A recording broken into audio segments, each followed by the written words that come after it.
Hello, আসসালামু আলাইকুম everyone. কী অবস্থা, কেমন আছেন সবাই? দিস ইজ সস মামা, welcome to my blog.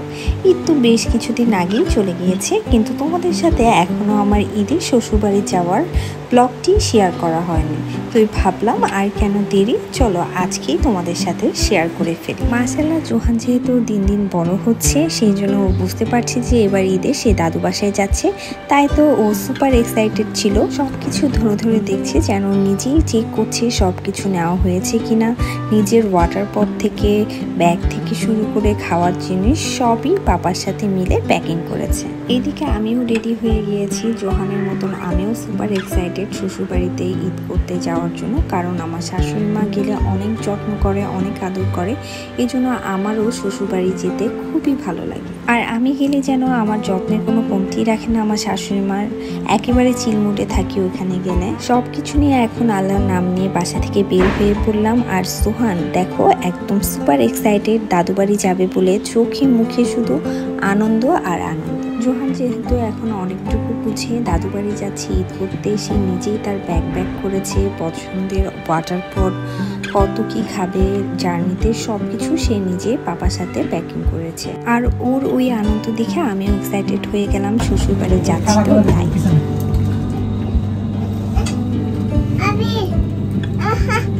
Bye bye. বলো কোথায় যাচ্ছ? দাদু বাড়ি। মজা হবে? দাদু বাড়ি।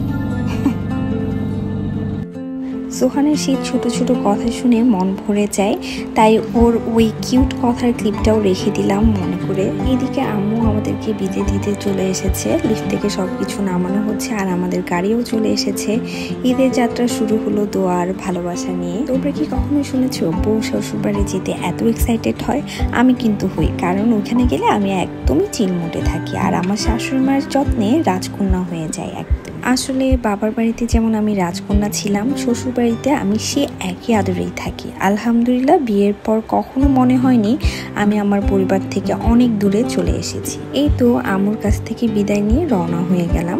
আব্বু আসেনি, উনি মাওনার গরুহাটে ছিল। তো আম্মুর দোয়া আর ভালোবাসা নিয়ে এবার ছুটি উপভোগ করতে চলে যাচ্ছি শ্বশুর বাড়িতে, মধুর হাড়িতে ঈদের সব মজা জমিয়ে নিতে ইনশাল্লাহ। এইবার যেহেতু ঈদের ছুটি অনেক লম্বা ছিল আর ছুটি মানেই তো সবার বাড়ি ফেরার পালা। ঢাকা থেকে ময়মনসিংহে যেতে যেখানে সাধারণত লাগে 3.5 থেকে 4 ঘন্টা, সেখানে প্রায় আটকে ছিলাম জ্যামে আর জ্যামে। পুরো রাস্তা জুড়ে শুধু গাড়ি আর মানুষ, প্রিয়জনদের সাথে ঈদ কাটানোর জন্য সবাই ছুটছে। জ্যামে বসে বিরক্ত লাগলেও জোহানের এক্সাইটমেন্ট দেখে মনটা ভালো হয়ে গিয়েছিল। দাদু বাড়ি যাচ্ছে ঈদ করতে, সে নিজেই তার ব্যাগ করেছে, পছন্দের ওয়াটার পট, কত কি খাবার সবই সে তার পাপার সাথে মিলে কিনেছে জার্নির জন্য। আর ওর ওই আনন্দ দেখে আমিও এক্সাইটেড হয়ে গেলাম, শ্বশুর বাড়ি যাচ্ছি তো তাই। স্বপ্ন যাচ্ছি শ্বশুর বাড়ি, শাশুড়ি মা, শ্বশুর বাবা সবাই আমাদের আসার অপেক্ষায়। আর একটু পরপরই ফোন আসছে, কোথায় এখন, সোহান কি করছে। ওনাদের এই উত্তেজনা আর অপেক্ষা দেখলে মনে হয় এটাই তো আসল পরিবার, আসল ভালোবাসা। আসলে ঈদ তখনই স্পেশাল হয়ে ওঠে যখন প্রিয় মানুষগুলোর সাথে কাটে, হোক সেটা নিজের বাবা মার ঘর না শ্বশুর বাড়ি। যেখানে ভালোবাসার যত্ন আর চেনার গন্ধ থাকে, সেখানেই তো হৃদয় ঈদ মতন হাসে। আর আমিও এই ভালোবাসার টানেই তো এত এক্সাইটেড হয়ে শ্বশুর বাড়ি যাচ্ছি, যেখানে যত্ন আছে, হাসি আছে আর আছে ঈদের মধুর ছোঁয়া। আলহামদুলিল্লাহ।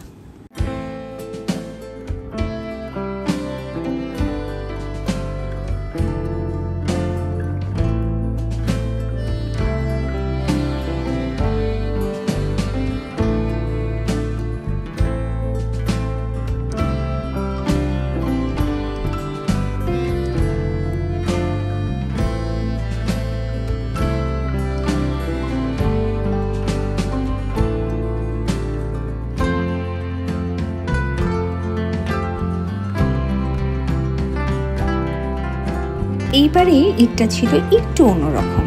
সবাই বাড়ি ফিরছে, ট্রেন, বাস, গাড়ি, যেদিকে তাকায় শুধু মানুষ আর মানুষ।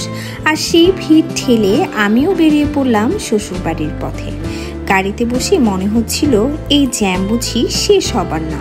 তাও কি আর করব, জানি তো ঈদের দিনে প্রিয় মানুষদের সাথে থাকা মানে সব কষ্ট মুছে যায়।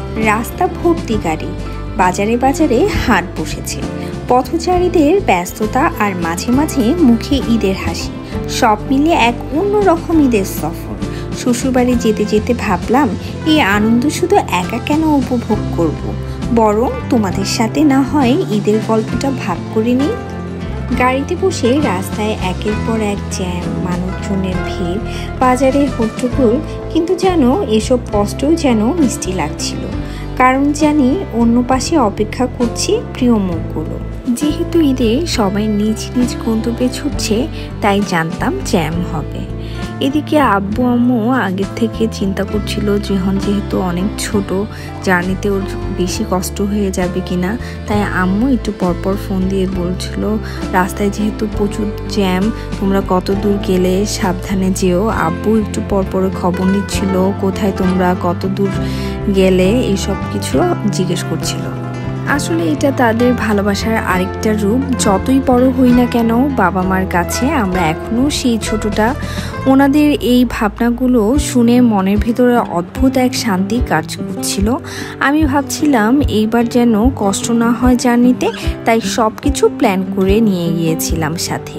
আমি জানতাম সবাই যেহেতু ঈদ উপলক্ষে বাড়ি ফিরছে, তাই প্রচুর রাস্তায় জ্যাম হবে। জ্যামে যদি আটকে যায় আর জোহানের ক্ষুধা পায়, তখন তো মুশকিলে পড়তে হবে।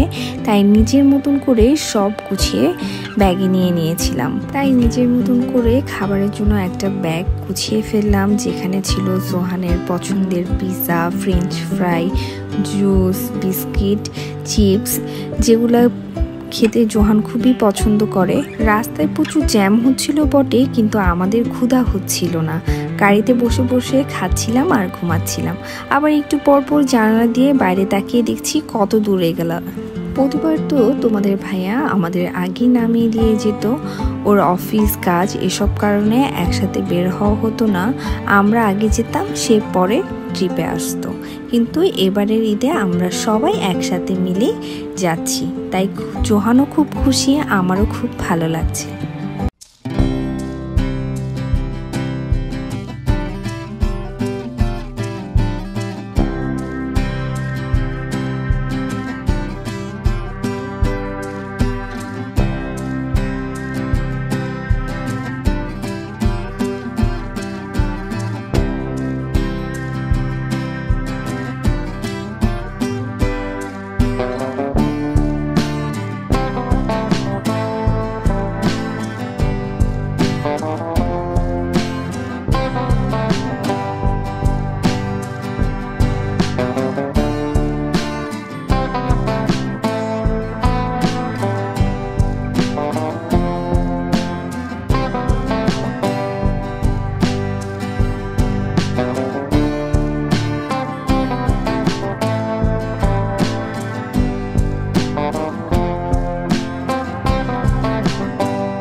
জ্যাম ঠেলতে ঠেলতে অবশেষে গাজীপুর চৌরাস্তা পার হলাম। গাড়ির গ্যাস প্রায় শেষ, তাই এক গ্যাস পাম্পে থামলাম। গ্যাস নিচ্ছে গাড়ি, আর আমি তাকিয়ে তাকিয়ে আশেপাশে খুঁজছি। হঠাৎ চোখে পড়লো ঝালমুড়ির ঠেলা গাড়ি, আর আমি নিজেকে থামাতে পারলাম না। তাই মামাকে বললাম একটু ঝাল ঝাল করে একটু ঝালমুড়ি বানিয়ে দেন তো ঝালমুড়ি নিয়ে দাঁড়িয়ে গেলাম রাস্তার ধারে।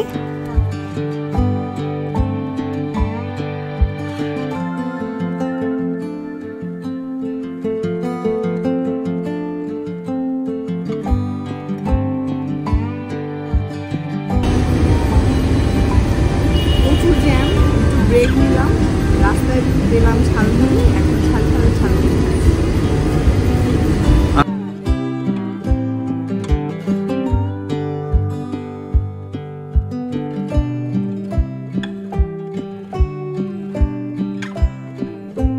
একে তো ঈদের ভিড়, তার উপর আবার গাড়ি পাংচার হয়ে গেল। জ্যামের কারণে এমনিতেই লেট হচ্ছিল। 3 ঘন্টার রাস্তা, সেখানে যে কখন যে পৌঁছি তার কোনো শেষ নেই। কি যে এক বিপদে পড়লাম। সময় যত যাচ্ছে মনে হচ্ছে গন্তব্যটা যেন আরও দূরে সরে যাচ্ছে। তো কি আর করার, যেহেতু গাড়িটা চাকা পাংচার হয়ে গিয়েছে, তো আমরা এখানে বসেই গাড়ির ভিতরে সময় পার করছিলাম।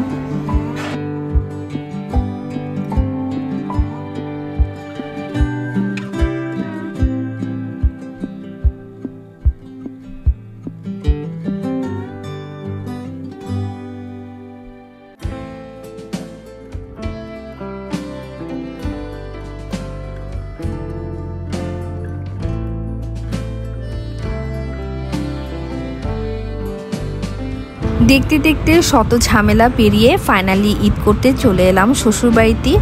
সব দেরি, জ্যাম, পাংচার পেরিয়ে শেষমেশ প্রিয় মানুষের কাছে আসার শান্তিটাই যেন অন্যরকম। তো আজকের ভিডিওটা এখানেই শেষ করছি। ভিডিওটি যদি তোমাদের কাছে ভালো লেগে থাকে অবশ্যই লাইক, কমেন্ট, শেয়ার করতে ভুলবে না। আশা করি সবাই ভালো থাকবে, সুস্থ থাকবে। আল্লাহ হাফেজ।